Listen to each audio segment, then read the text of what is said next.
it's Lauren Daisy. Welcome back to the Pretty and Witty podcast. My guest today is somebody whose channel I have watched for a very, very long time, and that is Joey from Beauty Inside a Box.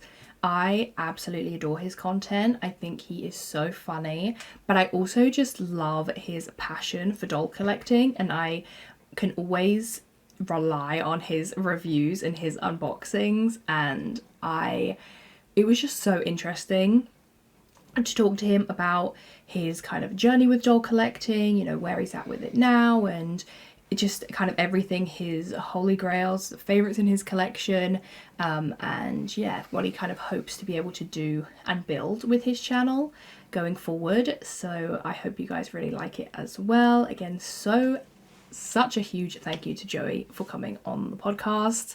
Here is our chat. First up, I wanted to start with, I guess, like early life, and I wanted to ask you about how you kind of got into doll collecting. Like, do you remember your first doll and how old you were? I do remember my first doll. So, I mean, I always loved, like, Disney princesses and stuff. I think, like, my first passion was, like, Thomas the Tank Engine. But then when I was, like, 4, I fell in love with Pocahontas. Mm-hmm. And I actually have them here. So my dad got me, he went on a, press trip because he worked for a TV guide. He went for a press trip to Disneyland Paris, but they weren't allowed to bring kids. Very unfair. So I didn't get to go, but when he came back from this press trip, he brought me this Pocahontas doll. Classic Pocahontas doll. So that was my first doll. I think I probably had like kind of soft toy kind of adjacent the sort of dolls before that. And then my grandma's friend's daughter, her name was Phoebe. We used to play together in the summer, and she had this. I just happened to have them all like right next to me. Her little like glitters coming off there. I love that. So well prepared. I don't. And she had this twirling ballerina Barbie. Stunning. And I was so jealous, so incredibly jealous. And we used to fight over the twirling ballerina Barbie. One of my earliest memories is my grandma like putting it up on the highest shelf in her living room so that we couldn't reach it. And my grandma's friend, the grandma of Phoebe, actually bought me my own twirling ballerina Barbie. Which was really no more fighting. Yeah, no more fighting, which was really sweet of her. Like, how lovely. Yeah. And really tragically, she passed away like a couple of years later from asbestos poisoning. Really sad, but like she was such a sweet woman, and like how lovely of her to do that. And, you know, in the early 90s, the mid-early 90s, it was, like, very not kind of socially acceptable to buy boys' dolls. Like, and I would, like, so often get comments about, like, do you want to be a girl? Or, like, you know, about me collecting dolls from adults and from kids. Wow, really? And it was just, it was very, very normalized. Like, you know, like people didn't really bat an eyelid when someone said something kind of rude like that to me. But yeah, so it was kind of really nice of her to buy me that Barbie. So those were my first 2 dolls. Oh my gosh. Also, what like iconic first 2 dolls to have as well. I know. I'm obsessed with that. Yeah. And like still in such good condition as well, I have to say. Like okay, for those are not the originals. Oh, they're not the originals. Okay, yeah. You've repurchased them since then. I've had about the Pocahontas doll. I've probably had like 10 of them over the years. Like, love. I think I had like 2 different ones when I was a kid. The original one, I was swinging around by her hair, and her head came off. So love. Yeah, everyone has one like that. I have like a Bratz. I remember so many bold Bratz dolls. Bless them. Like, you know, you just at the time you just don't think about it. You're like, yeah, just do whatever with them. Yeah.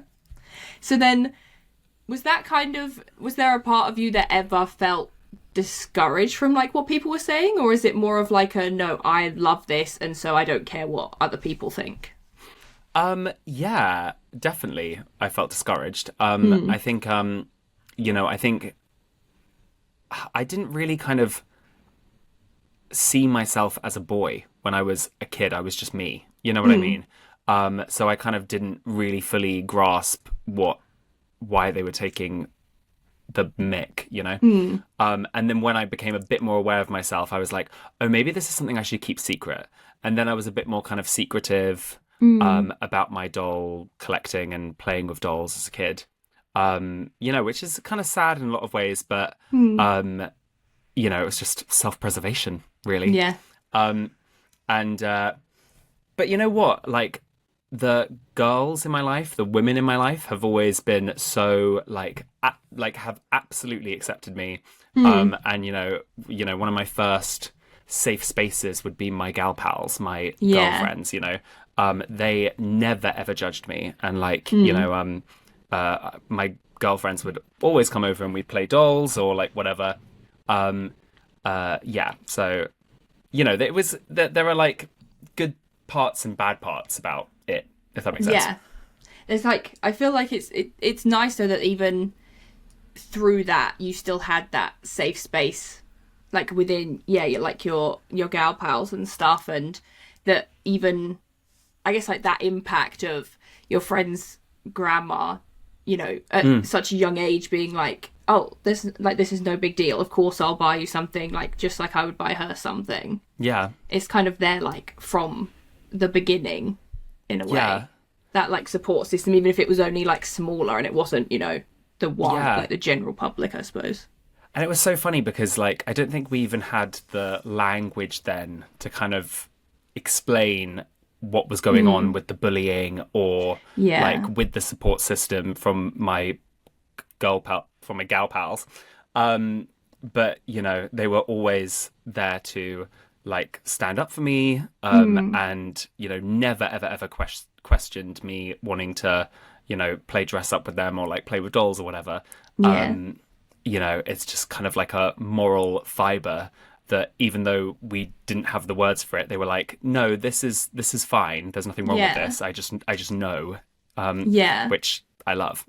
Yeah. I think it also shows as well that so much of that is like taught within kids, and Mm, most of the time if you just let kids be kids, they are just so accepting because they just have no reason like not to be. yeah. From like as you were growing up, like what did you kind of want to do? Like obviously, you do YouTube now. Is that kind of obviously that wasn't around at the time, but did you want to do something creative, or what kind of path did you take? Yeah, I'm super creative, Mm. and I love visual. I'm very visual, Yeah. So I've done lots of animation in the past. I loved doing Wow. animation. Um, did a lot of art and illustration and stuff like that. I always loved making films. I normally used to get my cousins involved, under duress a lot of the time, Yeah. force them to be in my movies. And yeah, so like from a young age, I had a background in video editing and filming and blah blah blah, and I've always taken an interest in stuff like that. Mm. So it was kind of an easy, natural next step to Mm. start YouTube. Yeah. So, but before that, I also loved acting as well, Oh, and yeah, yeah. and I teach drama classes still. Like that's Oh my kind wow, of that's so cool. yeah, that's my kind of like day job. Yeah. Although actually YouTube normally takes up the day and teaching drama classes is in the evening. So I guess Yeah. YouTube is the day job. I don't really know. Yeah. So then you did say about, kind of starting to collect dolls in secret and things. Did you ever just have a full break from collecting, or was it something that has kind of stayed with you like the whole time, or did you kind of leave and come back to it? I did have a break from collecting, which felt like a really long time at the time, but I think it was probably about a year in reality. When I was in year six, so Mm-hmm. like 11 or 12, I Yep. think I was like, right, I'm an adult now. I need to get rid of my dolls. Um, I don't think, I mean, most of my dolls were in such bad condition at that point, that I hadn't really touched them in a while anyway. So me and my mum sold all my dolls on eBay, and yeah, which was kind of like, I don't know, it was kind of hard in a lot of ways. Uh, but I was kind of like, no, I'm an adult now. And there was probably some kind of gender stuff in there as well, where I was like, I'm going to be a boy. I'm going to be a boy. I had really long hair, and I tried to cut it short at that point as well. Um, and and yeah, like I'm going to conform, basically.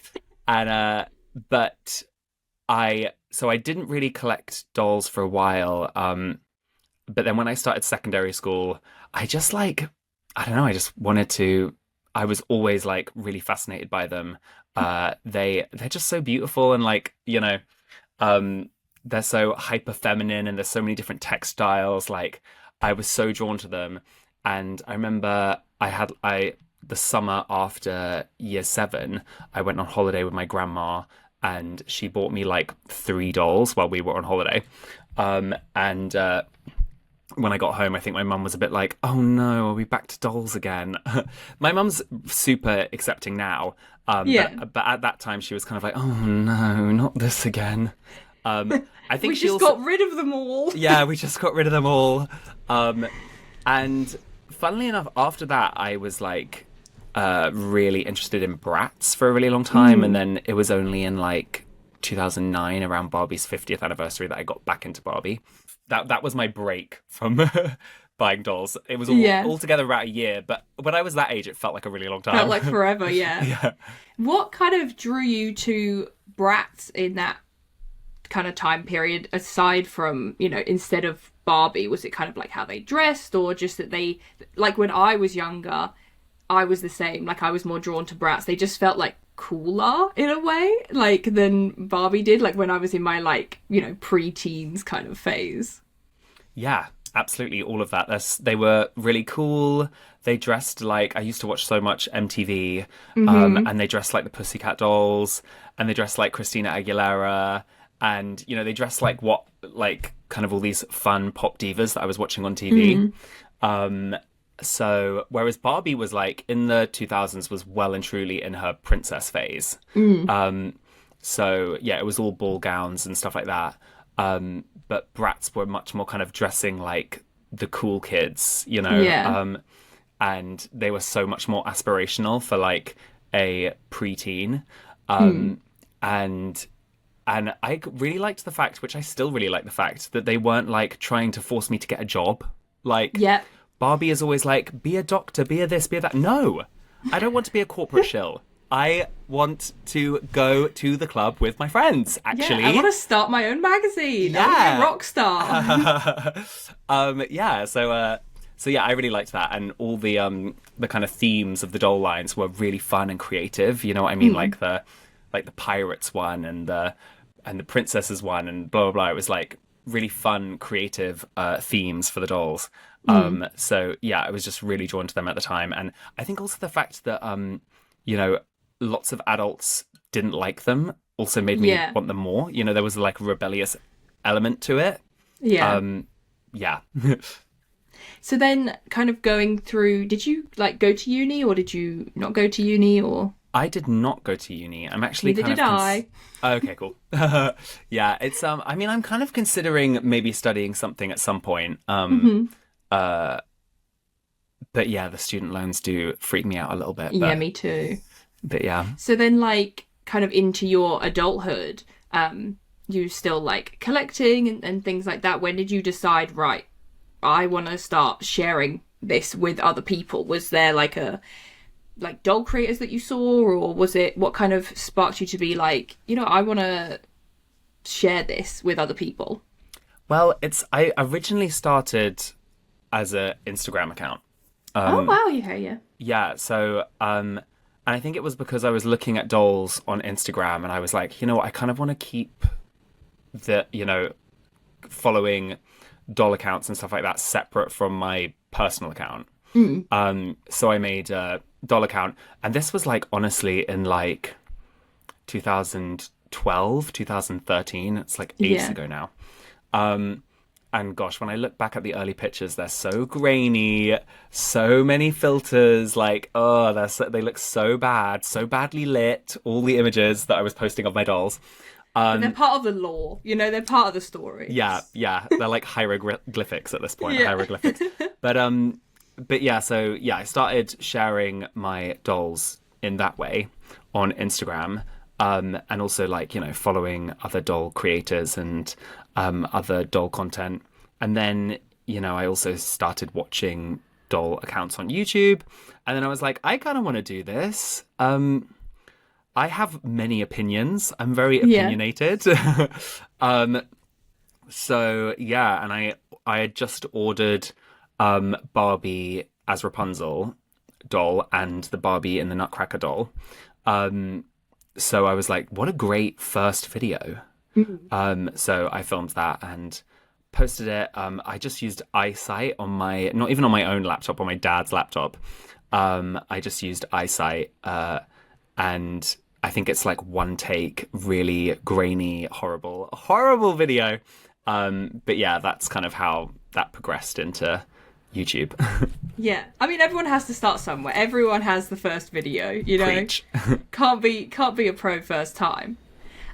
So when I had looked back at your channel, so that was in like 2015, like when your first kind of video came out. So you've been doing this for now over 10 years. And I also noticed that like within your first few, it was just like filming the dolls, and then in like mid 2016 was when you actually like came on camera. So what made you think, I actually want to be in front of the camera, like I want this to be more of a like me channel as well as just like the dolls? I think like originally I was nervous about people I know finding the channel and finding it cringe or whatever. And yeah, I think every YouTuber goes through that phase. yeah. And yeah, because there's so much at the beginning, there's so much like talking into the void, no one's watching your videos, and you just kind of have to stick with it while the audience is really small and like hope it grows. But yeah, and then I don't know, I just kind of was like, oh, you know what, who cares? And also my friends have never found my channel of their own accord ever. Really? Like I've shown my friends and stuff like that. I mean, I have like the occasional person has found it. But yeah, like most of my friends don't really watch YouTube. It's just me. I live on YouTube. Like I watch so much YouTube content. But I think most of my friends have more refined taste and listen to podcasts and stuff like that. But yes, yeah. I'm like 4-hour-long deep dives into iCarly. Yes, please. Oh my god, yes, absolutely. I'm like, I don't need Netflix or any of that. I'm like, just give me a YouTube deep dive. That's me. Sorted. Yeah, honestly. So yeah, and I don't know. I just kind of was like, meh. Well, we'll see what happens. Worst case scenario, if I feel really uncomfortable, I'll delete the videos. Yeah. Do you remember a kind of point where you were like, oh, actually, like you said, you kind of do talk into the void for a little bit.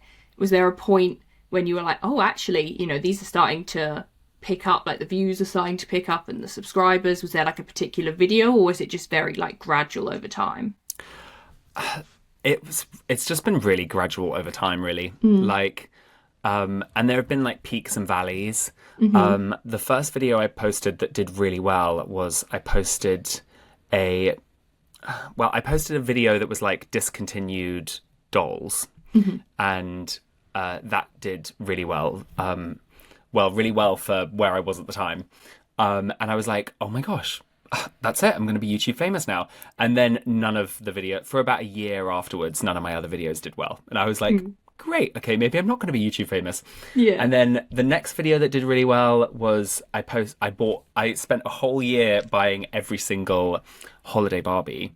And that's one of my absolute favorite. I think that was the first video I ever saw of yours. I was like, this is incredible. Yeah. I love the holiday Barbies, and I really enjoyed making that video. And yeah, and that was my next video that kind of, again, had a really big peak. And then again, another year of like really low views. And then like around the Barbie well, actually no. And then the next one that did really well was the evolution of all the Barbie dream houses.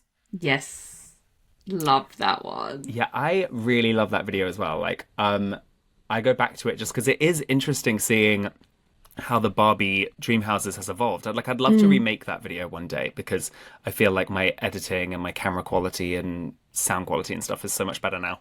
And I feel like I have so much more I could say about some of the houses. And I'd probably do a bit more research. Like my videos are, I never used to do any research for my videos. I'd just get the images and like slap them up on screen and talk about them. But yeah, that video did well. And then around the Barbie movie again, like, oh, there was another one that actually did really well. I made a video. It wasn't the first one. The second video that was a fake Barbies video. Yes. I made like a video about fake Barbies, and because I went on holiday to Greece. I think this was in like 2020, like end of 2020 or 2021, with some of my friends. And in the markets in Greece, they had like so many weird fake dolls. And yes, I always notice that when I go to like Spain, I'm like, this is not a Barbie. I don't know where you got this from. And it's so funny because they're normally like Frankenstein's creations of like different doll lines and stuff like that. And yeah, so I bought a couple of those back in my luggage, and then I made the fake dolls video, and that did really well. But again, it was like, it's been like such a slow progression. Like there've been like these peaks where suddenly one of my videos will just do really well. And I'll be like, oh my gosh. And I always kind of naively think, okay, this is it now. This is the one. This is it. Now every video from here on out is going to do really well. And then it goes back to no views. And but yeah, but it is like it is slowly going up. You know, if that makes sense. Yeah, I feel like it is the way, especially like when you find videos that you kind of know are going to do really well. Like you said, like if you're going to do a discontinued doll video or like a color reveal video, you have ones where you're like, this is probably going to do well. And then you have those ones afterwards where you're like, oh, I really wanted to make this video, but it's not performing as well as I hoped that it would, kind of thing. But yeah, I think that like shows like as well with the consistency of your channel, like that you have been so consistent for all that time, like the subscriber base, even if the videos aren't having like millions of views, like that is still a very large amount of like subscribers to kind of, you know, build up over time as well. When you first started, you were doing, doll unboxings and reviews. What kind of then made you think, I want to go and do the more niche topics? Because I love those videos, like the ones where you talk about each Barbie's friends, or the Barbie family tree one, or like you said, the dream house one. Was that just kind of a, I'm really interested in this, I'm just going to see if other people are kind of thing? Yeah, it was a bit of a, I'm really interested in this, I'm going to see if other people are. And I think also I saw like people making similar videos for different topics, you know what I mean? Like the evolution of the Mickey Mouse mascot costume at Disneyland, or like the evolution of this or the evolution of that. And I was like, I can do something similar for Barbie, definitely. And also that was the kind of content that I like to watch. And the other problem with, I mean, the unboxing videos just were not getting as many views as they used to. And also, you have to get in there so quickly with the unboxing videos, it feels like. Which is tricky in the UK. It's so we don't hard. Get stuff as quick. Yeah. Like, sometimes we'll get a doll, like, a year after it's come out in America. And I'm like, what's the point? What is the point? And also, it's expensive, you know. Like, if I wanted to do an unboxing for a designer limited edition Disney store doll, I can normally get those quite quickly because there's a Disney store in London. But like that's like £100 and something on a doll. Yeah. And the video might not do that well, you know? Yeah. So it's just like, I was just kind of like getting kind of bored of making those videos, and they're not evergreen videos, you know what I mean? Like, people will watch them when the doll is brand new and then they'll never come back to them. Whereas, you know, some of my other videos where I've kind of done a evolution, yada yada, people will come back to them, hopefully. Yeah. I mean, I definitely do. I feel like it's one of those, like, you have specific kind of like comfort videos, or ones that you know are like longer that you can just like come back to and put on. And that is like, like the dream house one, or like I loved your one that was like talking about the Barbie TV show Life in the Dream House. Yeah. That was such a fun one. Or when you did your series where you like went through the movies or the different doll lines that were around in each decade and things like that. And I think you kind of, notice that either people will go back to them or people just end up finding them at different times, but they're still kind of, in a way, forever relevant, I suppose. Yeah. Yeah. Yeah. When did you kind of think, okay, this is, doing well for me in terms of, I guess, like, being kind of almost like a part-time job with your other job. And then you now have like your Patreon as well. Was that kind of, because I had just, kind of gone full time like this year and just started the Patreon stuff, and I was really nervous to start it because I was like, is anyone gonna like sign up to this? Did you have like a kind of similar thing, or did you feel a kind of pressure of, obviously you have to find the time to make all of your main channel videos, but now also these like extra ones as well in amongst your job that actually, pays the bills and all that? Yeah. It's so hard, like, because I mean, I've been really struggling to make videos for both Patreon and YouTube at the moment because I'm so busy at my other job. And basically, I just really want to find something that can be more consistent. You know what I mean? Like YouTube, the money can fluctuate so much. And you're so crazy at the mercy of their algorithm. And also, I don't know how they decide how much AdSense I'm getting, but it seems to fluctuate as well, because sometimes I'll make a video that has the exact same amount of views, the exact same watch time, but I'll get like half the money. And I'm like, that's weird. Why has that happened, YouTube? Explain. And there's like no rhyme or reason. There's no one you can ask. Like, it's not like when you just have a normal boss and you can be like, oh, why wasn't my pay rise as much as, last time? There's just no one to go to. There's no information out there. Yeah, and that was kind of one of the many reasons why I wanted to start the Patreon, was I was like, maybe this will be a bit more consistent. And also I did want to interact with fans or viewers like a little bit more like closely. And I do love the chat we have on Patreon. Again, it's but like I don't always have the time to like check up on it, but but it's nice to, sometimes when I'm making one of my doll news videos where we talk about new doll releases, I'll go onto the Patreon chat first and be like, how are you guys feeling about this doll? Because I feel like this, and then kind of get a kind of consensus. And yeah, so that was kind of but unfortunately, the Patreon also fluctuates quite a lot money wise. Yeah, I've noticed that as well. Yeah. Yeah, and it's kind of I still don't really understand Patreon, but I do like making videos for it, and it's nice because I like let the viewers like vote for what videos they want to see, and that's always fun as well because you get a kind of idea of what people are after. It's a bit like, market research or something. Yeah. But yeah, so yeah, it's good. But I like, hopefully what I would love the Patreon to become is like a bit more of like a stable, fixed amount of money I get every month. So that I can dedicate a bit more time to YouTube, because, there have been months where I've dedicated so much time to YouTube, but I've made so many videos and then I just haven't made that much money from it. And I'm like, wow, what a waste of time. Obviously it's not all about money, but it kind of,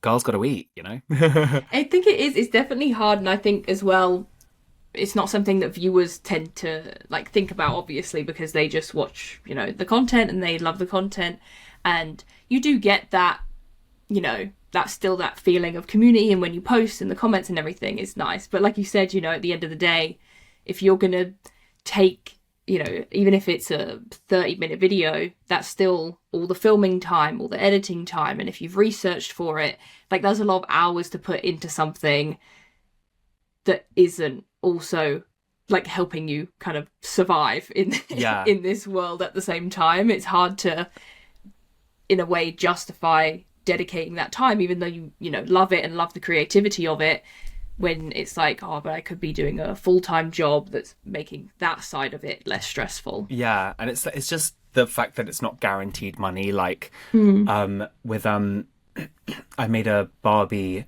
in Swan Lake deep dive. I think this is partly my fault because I posted it at a weird time. I just wanted to get it out, and I finished it at like 1 a.m. or something, and I was like, I'm just going to post it. I'm not going to wait. And so it was partly my fault, but I worked so hard on that. Like, I wrote a script. Obviously I watched the film several times. It was so much work, and then I filmed it, and that takes like a whole day, and then like editing it takes days and days and days and days and days, and the research takes so long for the Barbie movies because they don't have that much publicly available information about the behind the scenes and stuff like that. So you really have to do your research. And then it just didn't do very well. And I was like, oh, okay, that was, a month's worth of work that just went down the drain. That is what's hard. I feel like people don't realise that it is, like you said, a month for those bigger videos. Even though it's only, it's an hour or however much it is for the, that it takes for the person to watch it. It's like that was a lot of time and effort. Yeah. And it can be like hard to then see it not do as well as you kind of hoped that it would. I do think, I think the silver lining with those like kind of videos that are evergreen is that even though it didn't do well straight off the bat, hopefully, like we've said before, people will come back to it and stuff like that, and it will slowly make money. But it's obviously not as easy to see the reward straight away. But I think also I don't know if you had the same relationship with the YouTube Studio app that I do, but there's nothing like going on there and it says like this video is performing 10 out of 10, like it's your worst one that you've posted in the past 10, and I'm like, that just makes me feel great about that. That's amazing. just great. So then like do you kind of find that you have people that you sort of recognize? Like, do you have people that have been watching for the past 10 years kind of thing? Yeah, I mean, like there are people, I mean, mostly on Instagram, I'd say. People who, I recognize, and they talk to me about videos and blah, blah, blah, and some of them I've met up with and stuff like that. And like, quite a lot of them like make content either on Instagram or on YouTube themselves. I like, I feel like YouTube is a bit harder to kind of like create relationships in the comments.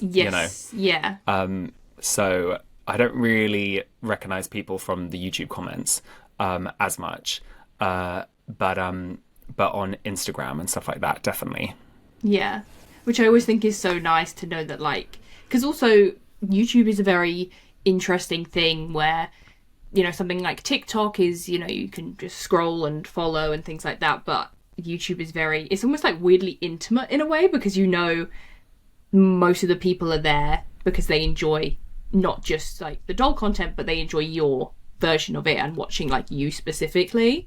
So like, do you feel that your relationship with YouTube, or just kind of how you feel about it, has changed in the 10 years that you've kind of been creating? You said that you've improved your like mic quality and camera quality, and that you've started scripting things. Do you feel like there's almost a pressure for it to be like a bigger sort of production in a way, or does the type of content feel different after all this time? Yes and no. It's hard to say. I mean, it used to take me like, I don't know, 4 hours to make one video, because I just like turn on the camera, film something, minimal editing, post it. And like that felt a bit more immediate. And now obviously I make these much more like elaborate videos. But like I say, I quite like the fact that they're little projects. I think one thing that I do find, I mean, there's lots of things I find tricky about YouTube. It does feel like a bit of a hamster wheel sometimes. Again, because like not every video is going to be a massive success. And you're kind of like, and I'm trying to put out a video a week. I haven't put out a video at all this month, but I'm trying to put out a video a week. But like, so it does feel a bit like a hamster wheel when, you know, you work on a video and then you post it and then you're like, right, okay, I need to start scripting the next one now, like immediately. You can't really like sit back and kind of enjoy what you've made for even a second. I feel that. Yeah, and I think that's one of the reasons why I'm not very good at responding to comments and stuff like that, is because I'm like, I don't have time to even look at what people are saying. On the next one. Yeah, on to the next one. And I would much prefer to, but I feel like this is why people have like teams. You know what I mean? Yeah. And editors and stuff like that, so that they can kind of, you know, give out the work, distribute the work. But yeah, I mean, I don't know. My relationship to YouTube definitely has changed. I think the thing I always suggest to people is like, you have to be doing it for yourself. You know what I mean? Like, even if no one was watching, you would still want to do this to a degree, because the viewers aren't always going to be there. And I think that's why I quite like making these big project videos with lots of research and stuff like that, because you know, it feels fulfilling, even if no one watches it. I'm glad it's there, and I'm glad I made it. And you know, there's like a completionist element. You know, being a doll collector, it's again like a completionist thing. You want to have them all, you want to collect them all. I want to create all the Barbie movies in video form, in deep dive video form. You know what I mean? So yeah, but does that kind of answer your question? Yeah, I think I completely agree with that. It's definitely, you know, I've had people like when they find out that I make YouTube videos kind of ask about it, or like, you know, have wanted to start, and I'm the exact same. The first thing I always say is you have to do it for the love of it, because the money won't be there straight away. Like, no channel is monetized from the get-go. But also, like you said, there is no guarantee. Some months you can make nothing. Some months you can be like, whoa, this is the best I've ever done. Yeah. So, and yeah, I completely agree with you. I love that. Like, I'm the same. I haven't posted a video this whole month. Like, but it's because it is, like you said, the scripting and all that goes into it. They are like mini projects, and I just wouldn't have it like any other way. I wouldn't want to make shorter ones just for the sake of it, or like to have posted this month, or, you know, for the money side of it, because I'm in it for, like you said, that creative fulfillment, as well as, you know, obviously it is like income as well. You can't get away from that. But yeah, I'm the exact same. I love the feeling like I've really achieved something at the end of it. Like you said, even if no one watches it, I'm like, wow, I did that. Like, and I wanted to do that. And yeah, I love that. Yeah, totally agree. So then you've kind of as well, like, from your, you know, channel had some like really cool opportunities and things. You know, I saw that you were able to speak at a doll convention. You had like, you know, did like a kind of Q&A thing there, and then you also had your Ken doll that went into like the Barbie museum for a little bit. You know, what's it kind of like to get these sorts of opportunities, and just to kind of have that subscriber base from something that felt so, like you said, you had to keep it a secret, and it was more like taboo, to now be like look at all these cool things I get to do because I didn't shy away from what I loved. Yeah, gosh, I never even thought of it like that. The kind of full circle moment of like keeping it secret, and now it's so out in the open. It's so funny. It still feels like a double life though. Like, you know, because I don't really talk with my friends and stuff. I don't really talk about it. And like when I meet new people, I don't normally tell them straight off the bat that I make YouTube videos about dolls. So, but like the opportunities I've had, most of them were off the back of the Barbie movie. And but they've been really fun, and it's really nice to be, you know, recognized as like a part of the Barbie fandom ecosystem. You know what I mean? And kind of recognized for my place in the doll collecting community. It's like very rewarding, and those kind of events and stuff are always really fun. Like going to the preview of the of the Design Museum's Barbie exhibition was really fun, and I got to talk to lots of people from Mattel and stuff like that. And yeah, it was great. Yeah, that must be one of those things that's like when, because I have like a similar thing, like I, make videos about Pretty Little Lies and stuff, and that was a show I, loved growing up, and then to be able to, like you said, like you with Mattel, like speak to people from it, it's such a like, it just like makes your inner child like happy. You're like, oh my gosh, if I could see myself like still talking about and doing like the things that I loved back then, it's just like such a crazy trip sometimes, I feel like. Yeah, that's so true. And I feel like when I was a kid, I felt like at some point I'm going to have to become a stereotypical man and wear a suit and work in an office and have a wife and stuff like that.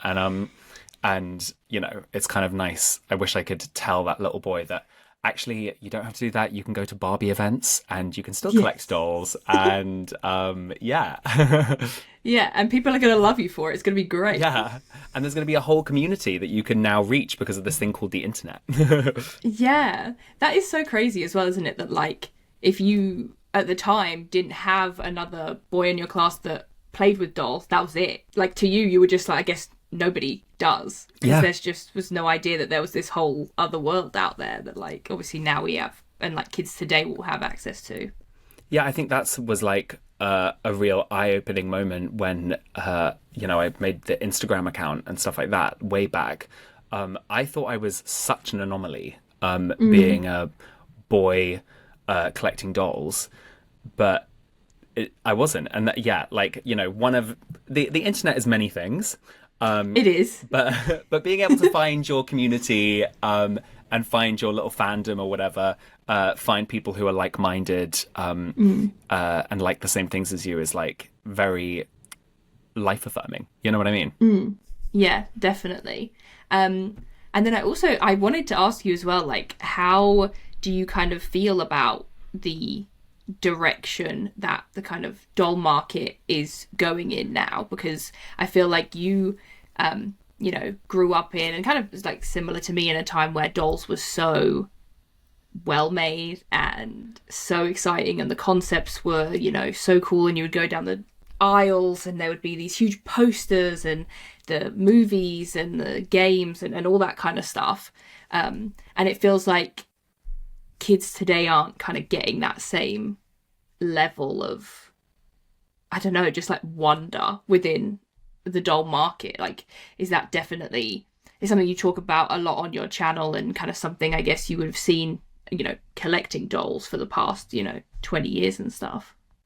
Yeah, I mean, I feel like I harp on about it so much in my channel. But yeah, I think it's such a shame. Like, dolls are just a lot less nice quality, a lot less daring, and a lot less inspiring. You know what I mean? I used to be so in awe of my dolls. Yet, like you say, like going down the doll aisle, I was like mouth agape, like so impressed by all these dolls. Yeah.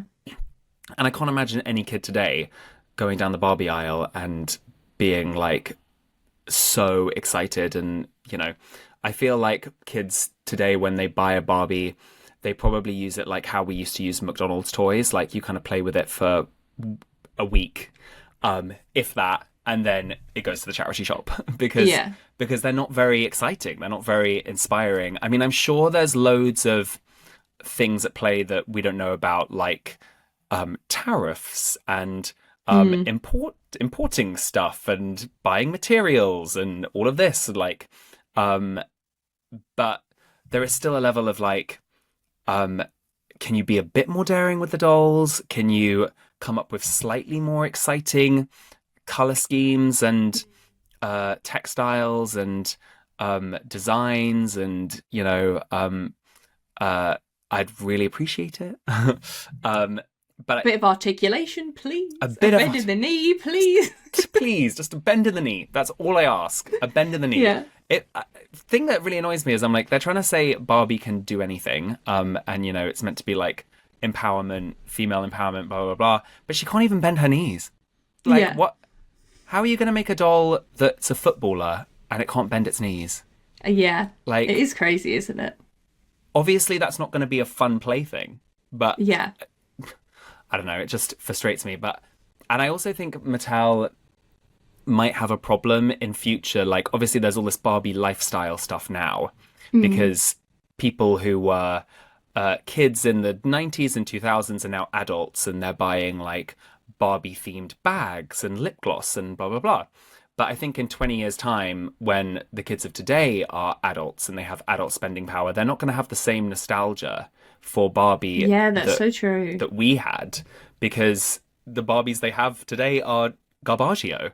So Yeah. I'm just like, I think Mattel should maybe invest a little bit in kids today and make Mm. them slightly nicer dolls, even just slightly nicer. I mean, like, for example, the Glimmer of Hope is the Barbie deluxe style line. I really like that line. Yeah. Like, they've got some nice articulation. The clothes are pretty fun. They're very Barbie core. Mm. And They're also removable, yeah, which is great. you can take the clothes off, which is great. You can swap them around, which was always like the main thing of Barbie is fashion play. You know what I Oh, mean? absolutely, yeah. Yeah. And so, yeah, I think if they make more dolls like that, that would be great. Do you have any dolls that you've kind of seen where you're like, oh, this is kind of what I'm looking for? I've seen a lot of kind of love for the new Dress to Impress ones. People were really like impressed with them and the articulation and the designs. Yeah, are there any kind of doll lines where you're like, this is good. You guys are doing a solid job here. Yeah, I actually have been sent a box of Dress to Impress dolls, and I need to film a video about them. Like, I'm looking at it right now. And it's been sat in my bedroom for like 3 months, and I really need to film that. So I do really want to explore those dolls and like see what they're like, and talk about Mm. them on my channel. Um, but like I said, I'm just like I've got other videos that I want to make first. Yeah, yeah. I Um, feel like, yeah. yeah, but other dolls that I've been impressed by, I think Bratz are. I think the comeback is finally Absolutely. where I really like it. They were making too many reproductions for a while there. Yes, I thought that same thing. I'm so excited that now we're getting, was it like the Charms line and the Speed Races? Like, this is I think that's also where I kind of do get a bit bored with Barbie as well, is like, there's not themes Yeah, in that same way. Like, they don't just do like oh, this is just one line. It's all like, oh, no, these are all part of the fashionistas, these are all part of the Barbie passports, and they're just so boring in comparison when you can get a Bratz doll for the same price that is just seems like so much more imaginative. yeah. No, I completely agree. Yeah, I would love Barbie to do more fun themed lines. Like if Mm. Barbie did like a Charms line or something like that. You know what I mean? Where they're all like wearing a similar color and stuff like that. Instead of it just being so random, like colors, patterns everywhere. Yeah. Yeah. Um, but yeah, I love the Bratz dolls at the moment. I think they're really nice and really inventive, and they're not making too many as well. I think the other thing with Barbie Mm. is it's like quantity over quality. They're just like making so many dolls. None of them are nice, um, and I'm just like, be a bit more selective, and Yeah. make just like a couple really nice dolls, and yeah. Is that something like you would ever be interested in? Like, kind of, I don't know, I don't even know how it would work, but like trying to get into like the doll industry in a way, like design or, whether it was clothes or box art or marketing. Is that something where you're like, I feel like I have so much knowledge that I would love to put my ideas like into this? I would love to do that. I mean, I've bought myself an iPad and I want to try and go on Procreate and try and design some of my own dolls. That's Because, yeah, amazing. because I've got so many ideas and I feel like I actually, not to sound full of myself, but I feel like I'd be really good at it. Yeah. And with a lot of help. And I have no idea how to get into something like that. I guess you'd have to like study design or whatever. Mm. But yeah, even I have like daydreams of like going to Mattel and being in their offices and being like, listen, this is what you need to do. Okay, this is what you need to do. You need to do this You've got your and iPad, this. you're like, guys, Yeah, okay, see? this is the Here? vision. And then we're using different kinds of material, not just all the same material. Like, Yeah, and we're hemming. Yep. No more t-shirt dresses. No more t-shirt dresses. No more t-shirt. No more ugly patterns. Okay. No more trainers. No more trainers. No more flat feet. Yeah. Yeah. I love that. But yeah. I guess like as well you can, I mean, I see that on Instagram and stuff all the time. People post their kind of like concepts and things that they would do. Like I feel like, yeah, I'll be waiting to see. When people make to like see when you post them. custom dolls and stuff as well, I'm like, why can't we just have these? Like, these are great, you know? Is that something you've ever dabbled in? Like, because I am intimidated by the world of like cutting hair off, rerouting it, repainting. I'm like, that's so cool and people make them look so good, but I'm like, I wouldn't even know how to start something like that. Yeah, I've never dabbled in it. Never. Yeah. I feel like there's a weird kind of thing where I like want my dolls to look as fresh out of the box as possible. And even though like I love some of the things I see online when people like redesign the dolls and stuff like that, I want my dolls to look like they've just come out of the box. Whatever that may be. You know what I mean? But yeah, no, I've never tried it, but I'm very impressed with what I see online. Yeah. I know, it's so funny because like I guess that is the kind of thing that can happen. Like I can't remember the creator's name now, but basically he like, invented the Bratsies. Just by himself. I literally went to Selfridges like 2 days ago to see their like pop up because I was like, oh my god, this is so exciting. Like I haven't seen, seeing Bratz in store is still always so crazy to me after I thought they were gone forever. Yeah, I really want to get one of the Bratsies. They're so cute. My god, you should. They're so cute. It's so cute in there. Like upstairs in Selfridges, like they have like the big lips, like couch and everything. It's so fun there. Obsessed. I need to go. Recommend. But yeah, I guess it's just stuff like that. You kind of just have to put it out into the universe and see what it gives back. So, I wonder if that creator got like contacted. I've been thinking that exact or same they just thing. stole the idea. I know. I thought that too because I saw that I think they got sent them like obviously in PR. But I was like, I feel like you should be getting a cut of this because you literally invented it. Yeah. So I did think that as well. So then, kind of with that, I mean, things like that. Is that something that you would want to share, like your designs and your ideas and stuff? What kind of content are you, I guess, like excited to make, like going forward? Well, yeah, I mean, I was thinking if I ever sat down and had the time to draw some of my own doll designs, stuff like that, maybe I'd make like a video or a Patreon video where I kind of like talked through my ideas for Barbie or for like my own doll line. But yeah, it's so hard. I think I've got so many like series of videos that I come back to quite a lot. Like the doll news videos or the fake dolls or like the Barbie friends and family deep dive videos and stuff like that. Those kind of keep me really busy and I haven't really tried anything new in a while. So yeah, I wanted to make that. Should I look at my list of videos? I mean, I have the exact thing. I have a Google Docs that is so long. Mine is so long. And whenever anyone suggests an idea for a video, I add it to the list. Yeah, me too. I'm like, that's actually, you cooked with that. Let me write that down. Like, I mean, yeah, let me see. I was thinking like evolution of Barbie's body video. Like how her body's changed. Brazilian Bratz, because like in Brazil and I think in a couple other places, Barbie was made by like in partnership with another company, and the dolls all look a bit different. Really? Yeah. Oh, that's so interesting. Yeah, and it is really interesting. Like, so like in Brazil, and I think in a couple other places, I made a list somewhere, but yeah, in Brazil and in India and in a couple other places, Barbies look kind of different. So I was wanting to make a video about that. And what else? It's so tough, isn't it, when you're like, I have all these ideas I want to do and I just don't have the time to do them. Yeah. Also, I want to do like more deep dives into, like, I wanted to do a deep dive into What's Her Face, that doll line. Yes. Yeah. But again, I just know that video probably wouldn't perform very well. And That's what makes it hard, isn't it? Yeah. yeah. But that would be like one for me.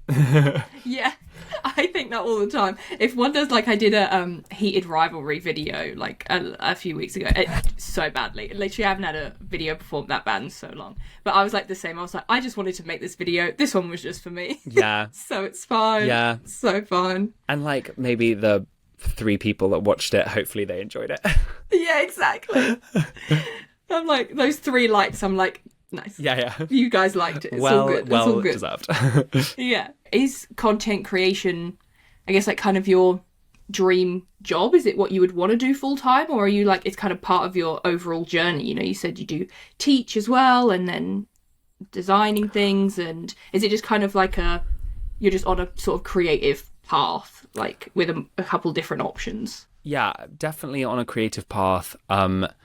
To be perfectly honest, I kind of feel like I'm still trying to figure out what direction I want to go in. I feel like I do like content creation. I would want to do that. I think I'm always nervous that whenever I apply for a job for something like that or whatever, that they won't be interested in my doll channel because it's so niche. But maybe that's my inner saboteur, like, yeah, you know, saying that. Yeah, because it is such like niche content. Like, you know, if I'm going for like a content creation job at like, I don't know, Evian Water, are they going to be like, well, what are we going to do with your doll videos? Like, you know what I mean? I think there are transferable skills, obviously, but yeah, editing and framing and all that kind of stuff. Yeah. But yeah, this is one of the reasons why I'm like, maybe I should study something. I think it would just make me feel a bit more confident in the skills I already have, basically. Yeah. And obviously would also build on the skills. But yeah, I basically I don't really know. Yeah. But something along the lines of something creative is definitely what I want to do with the rest of my life. Yeah, I love that. I feel the exact same way. If you had a sort of like 2026, I guess, like, well, gosh, we're already getting through it. So 2026, maybe 2027, like manifestation, you know, kind of Pinterest board thing, whether that was personal or career-wise or, you know, hobbies and things, what would kind of be on there? What do you kind of want to achieve in the next year or so? Gosh, I don't really know. Have fun. Yeah, I think that's such a good one. I love when people are just like, I just want to have a good time. Yeah, like have fun.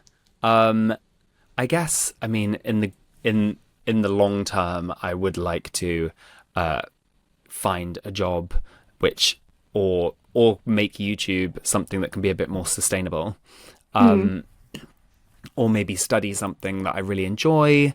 You know, and buy more dolls. Love that. Love that. Do you have, I mean, it's probably like asking you to like choose your favorite children. So maybe it's not your favorite doll of all time, but who is your favorite at the moment in your collection? Ooh. I mean, I have all of the Jewel Hair Mermaid Barbies. I'm literally looking at them right now. So iconic. Love them. I'm really sad because I just happen to have all these dolls on my desk at the moment. I have obviously her, but her fingers came off. They broke. I've had that before on Barbies, yeah, because the plastic gets like brittle, doesn't it? Yeah, like, it's so sad, and like she's really rare now. It's so annoying. When I originally started buying dolls on eBay, they were not very expensive. I got this one with a Barbie pool, both in box, for a tenner. Yeah, that's crazy. I will never forget. Yeah. And yeah, they're just, I mean, these are like absolutely my favorite Barbies of all time, I think. So beautiful. So gorge. And I love the red hair with the turquoise. It's such a good combination. Again, like such nice, color combinations. And they all look nice together, but they look nice separately. Yeah, love them. what other dolls? I don't know. I one of my favorite dolls I always say is Winter Moon Pocahontas. She's like a kind of Christmas Pocahontas doll from I think 1999. She's really, really beautiful, and I had her as a kid, and I was obsessed with her, and I have her now. Not the same doll once again, but I just love her. I think she's so great. There's also a Feathers in the Wind Pocahontas doll, another kind of 90s collector doll, which I love. Yeah, I just also, you know what, like this I can't remember what it was called, but this like toy museum in America sent me a doll, like, which was so Wow. nice of them, and it was birthday Barbie from I think 2002 or something. She wears this like really soft, floaty pink dress, and she has like a ponytail. She's just so beautiful. I love her Yeah. so much. She's honestly one of my favorite dolls. She's got like pride place on my shelf. Should I go and get her? Should I show you? Oh my god, yeah. Yeah, Oh, I love that. I just love. You know what I love? I always talk. I talk about movement of the fabric Yes. on my channel quite a lot. I Yeah. think it's so important. Like, And the fact that it actually has layers as well. yeah, just the way it moves. It's quite simple. It's not like, the most crazy doll in the whole world, but like, Yeah. just like really nice, and the details are nice, and yeah, big fan of her. But yeah, so those are some of my favorite dolls, I'd say. Yeah. Do you feel like you kind of remember a moment in time when that, like you said, that secondhand doll market just kind of skyrocketed? Because it's so interesting. Like, yeah, like you said, that you used to people just selling them just to kind of almost like get rid of them in the way they didn't hold this like really high value. And now I remember even like a few years ago when I was like started getting back into collecting Bratz when they kind of like relaunched and things, I was like, these are unbelievably expensive. Yeah, Like we're talking £300, and I'm like, it just can't be worth that much when it was sold for a tenner Yeah. in 2000. I think COVID, like the lockdown, like when everyone was in lockdown, so many people picked up doll collecting. And I think that was really when the prices started to shoot up. I think with Bratz, this is my theory. Okay. In the 90s, there was a lot of conversation about, oh, you got to keep Barbies in their boxes because Barbies will be worth something someday. Barbies will be worth something. So I think lots of people, things being expensive, it's all about scarcity. You know what I mean? So there are, some Barbies are a dime a dozen if you want to find one online in box. It's quite easy to find them. And I think it's because loads of people saved them because they were like, well, Barbie's going to be worth something someday. But I don't think people had the same like foresight with Bratz. I don't think people were like saving them and keeping them in their box like at all. I don't think anyone thought they'd be worth something someday. So they are quite rare. Like there's a scarcity of Bratz in box. So yeah, that's why like, if you want flashback fever Yasmin or whatever, she's going to be like £500. Yeah, Flashback Fever Jade is like, she's my holy grail. I'm obsessed with her. I have her. I know. I saw her in your collection. I think it was on your Patreon, maybe, your Bratz collection video, and I was like, that's so tea. That's crazy. Yeah. Do you have a holy grail still, like of whether it's Bratz, Barbie? I guess you always have like ones on your wish list, but is there one where you're like, I have always wanted this one? Yeah, I mean, gosh, I made a Holy Grail video on my Patreon. But I mean, for Bratz, definitely the, what's it called? The Princess's Jade. Desperate for her. She's so rare. She's so rare. She's so rare. It's so upsetting. And The twins for that line as well. Also, Yes, they sell for yeah. like thousands online. It's crazy. It's yeah. actually so insane. But yeah, I just think those two are so cool. Her and her like camo top With the toot, it's fabulous. Yeah. it's so camp. It's so great. I love it. And they have really nice long hair, those dolls. What other Bratz? I mean, I would like to complete my Flashback Fever collection. The good thing about all of my Bratz is that when I started collecting Bratz when I was like 12, I looked after them a lot better than I did any of my dolls before. So half of my Bratz collection is dolls I actually got as a child. They just like, I've kept them in good condition. But yeah, and also, yeah, when I got that Flashback Fever Jade, it was before the pandemic, when they were a lot cheaper. I wouldn't have paid more than like £30 for her, I'm sure. Yeah. Because do you have like a price cap when it comes to dolls where you're like, I just can't? I do. Like, honestly, I don't spend that much money on dolls. Like, I'm normally like £100 is like my price cap.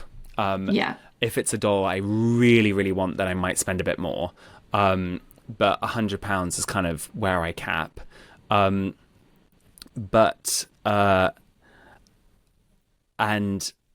yeah, I mean, I'm trying to be a bit more selective with the dolls I buy now. I used to like buy anything I saw online. I'd be like, and if it wasn't too expensive, I'd buy it. But now I'm trying to be a bit more selective, which means my cap has got a bit higher, like into the hundreds, because I'm kind of like, well, I don't buy dolls as much as I used to. So, I'm kind of trying to spend more money on dolls I want as opposed to spread out the money on dolls I don't want that much. Does that make sense? Yeah. Yeah. Did you feel like a pressure to keep buying them because you were making unboxing videos and things like that? Did you feel like you always had to have one to unbox, I suppose?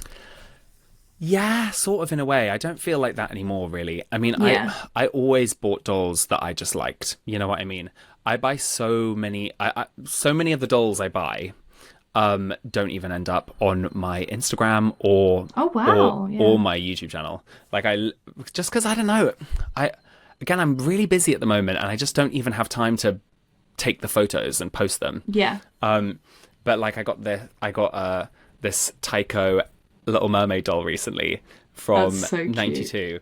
And yeah, she's so cute, and I just couldn't be bothered to like make a whole post or whatever. Yeah.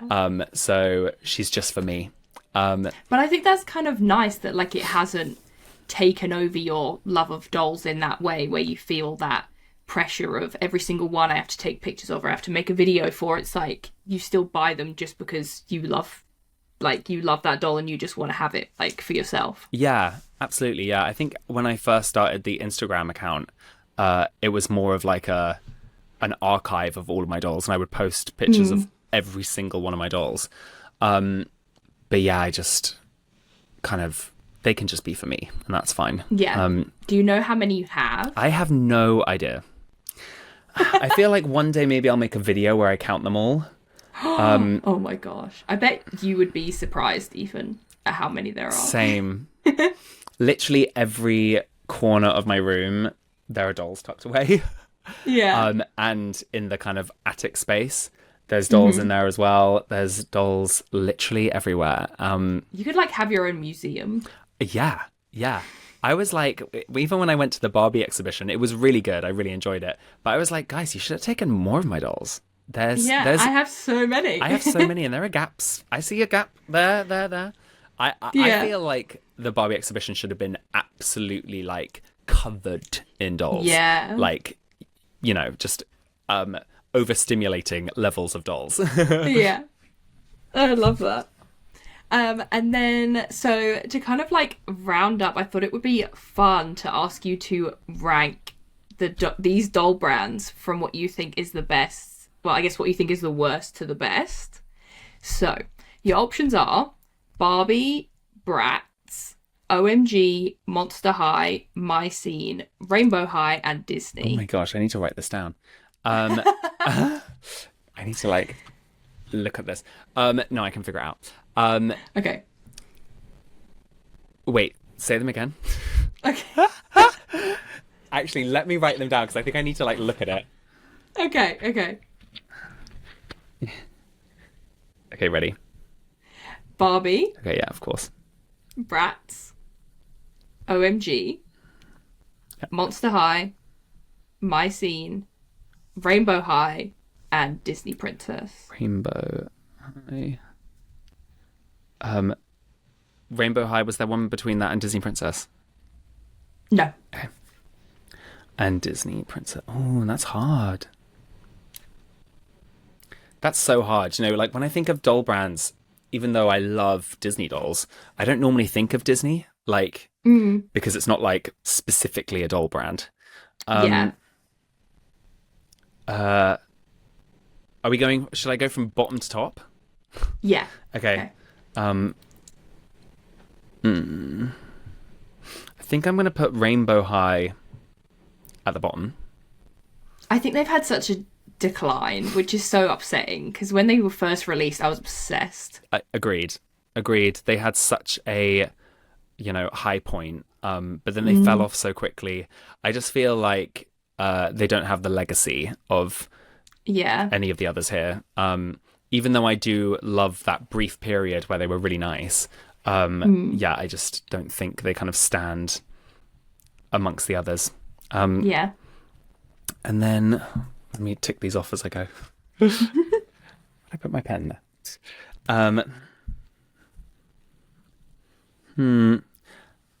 Then I think probably Monster High. I do appreciate Monster High, and I have a couple Monster High dolls, but I've never been like a massive Monster High gal. Yeah. I some of the older dolls I now like. When they were coming out, I was a bit like, I don't get these. They were that kind of Hot Topic aesthetic, which was not really my thing. I think also at the time I was like, these feel like Halloween dolls, and it's not always Halloween. So I was never really into them. I appreciate them now, and I think some of the Skellector edition dolls they're doing are really nice. But so then I think they can also be a bit inconsistent in terms of like quality and design as well. Yeah. Like I thought that back when they were coming out originally as well. Like again, there was that there's like terrible patterns kind of creeping in. Mattel loves a awful pattern. They do. I feel like every line of Monster High dolls, there was normally one I liked, one I really liked, and then the rest I was kind of like, Then I think I'm gonna go. I think I'm gonna go My Scene next. I do love My Scene. Again, I've not had the kind of connection to them. I feel like there also just aren't as many of them. Like I just don't like they weren't around for as long. So I'm not like in my mind. I'm not like, oh my god, this iconic line and this one. I'm like is it bling bling? Oh yeah, like those ones, iconic. But then I'm also like, and the Masquerade ones. I don't even know if I could name I love the Masquerade ones. Yeah, one. I think I've always like found them a bit. I wish they had their own unique body mold, not just the Barbie body mold, because there's some kind of I find them weird the way it's like a Barbie body, but then with this like Bratz head on it. Different head. Yeah. There's something that kind of turns me off about that. I wish, even if it was like only slightly different, if they just had their own body mold, I'd be a lot more into them, which is weird, but yeah. Then I think OMG. I really like the OMG dolls. I think they're really cool. They've also managed to stay pretty consistently nice quality, even though they have dropped off a bit. Like they've always had bendable, articulated legs and stuff like that. I think their styles are really cool.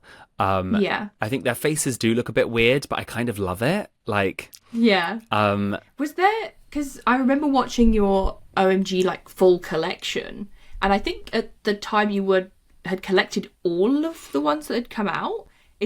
Do you still do that, or are you just like, oh, I like this specific one from the line? Yeah, I don't do that anymore.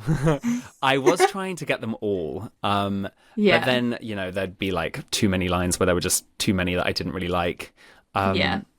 But I do have a lot of them. I have so many of them. But yeah, I think they're great. I really like OMG dolls. I feel like for a long time they were like a substitute for Bratz for me as well, because they do have like that makes sense. a very Bratz vibe. Okay, now it's really hard. I feel like, because the thing is like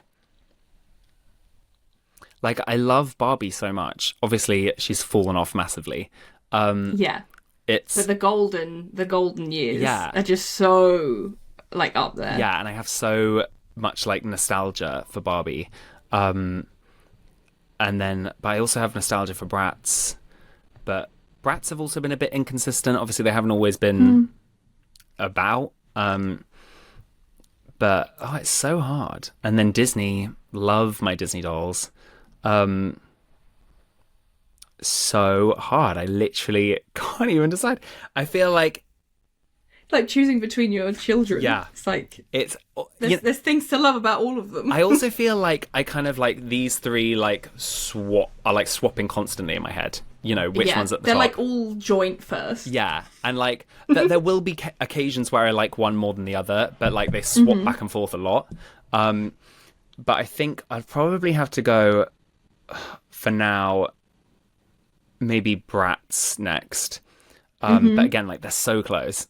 Then maybe Disney, then Barbie. I think I'm going to put Barbie at the top, which feels kind of like, considering how much I rag on her and like talk smack. It's a love-hate relationship. It's a love-hate relationship. And the only reason why I get so annoyed is because I love her so much. You know what I mean? Yeah, you're like, I know what this could be. Yeah, exactly. Yeah. And I'm just like, I'm just disappointed. I'm not angry. I'm just disappointed. So yeah, that would probably be the order. Exactly. Love that. Yeah, put a lot of thought I feel into like that's such a good order. And then lastly, I'm going to ask you the questions I ask everyone, and that is, what is your favorite TV show of all time? Ooh, that is such a hard question. I think I did used to love Euphoria. I'm only thinking about it because it's like been talked about a lot recently. I haven't watched the Have you watched the new one? I haven't. No, I haven't seen it No, yet. apparently it's bad. I'm scared. I know, I saw that too. I'm scared. You know, a bit kind of like off the beaten track. I love this show called Spaced, which is like, what are they called? Like Simon Pegg and Nick Frost's first show together. And there's only 2 seasons, but I just think it's so funny and I really like it. And that's kind of like a comfort show I go back to quite often. Yeah. So, you know, definitely give that one a go if you haven't already. Yeah, this is what's so fun is like I'm getting so like literally no one has said the same thing so far, which is so fun. Yeah. And then it doesn't have to be from that show, or it can be. But what is your favorite like TV character of all time? Oh my gosh, I don't know. So hard. I feel like I'm trying to like the Rolodex of all the shows I've ever watched is like going in my head. Yeah. I mean, who stands out to you? I mean, I do love Rue Zendaya in Euphoria. She's great. I do as well. I do. I mean, I'm trying to think. So hard. I think. What other shows are there? Now I can't think of shows.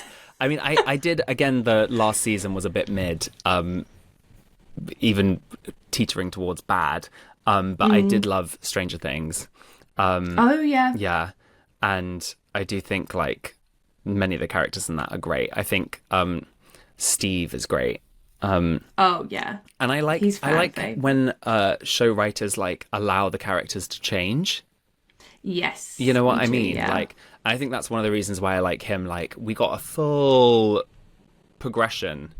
There's a full character arc there. And none of it felt like forced. It felt gradual and it kind of made sense. Like, the Steve that we get at the end, you could see that he was there at the beginning. Yes, yeah. Like, it just all made a lot of sense. So, yeah, I do really like that. I love characters that are allowed to change throughout the course of their show.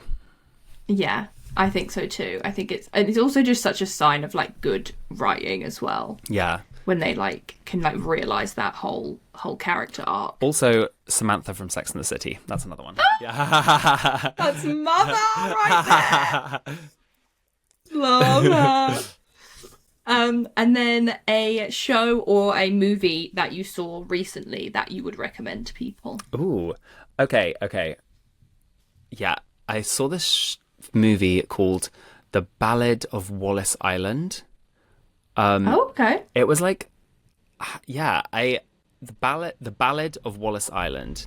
I had no idea what to expect. I just like put it on the TV one random Sunday afternoon, and it was so good. Like, it's about this like rock star, like old rock star that goes to this island for a gig, but then it turns out, well, I don't want to spoil anything because it's kind of like you kind of discover this right at the beginning, Yeah. but it's quite a good twist. But anyway, he's going to this island, this small island for a gig because he's kind of like a bit desperate for the money. And yeah, it's really sweet, really heartwarming, and just like a great film. So definitely go and watch that. I love that. Yeah, that's so fun. Okay, perfect. Well, again, thank you so much for being a guest today. Thanks for having me. This has been so fun. Yeah, it was so lovely chatting to you. Thank you guys so much for listening to this episode of the Pretty and Witty podcast. Please make sure to go and follow and support all the guests that I have spoken to, not just today, but throughout this entire series. There are so many amazing creators out there, and I'm so excited to keep talking to them. And I hope you guys will subscribe to this channel. I will see you guys next week for another episode. Okay, see you again next week. Love you, bye.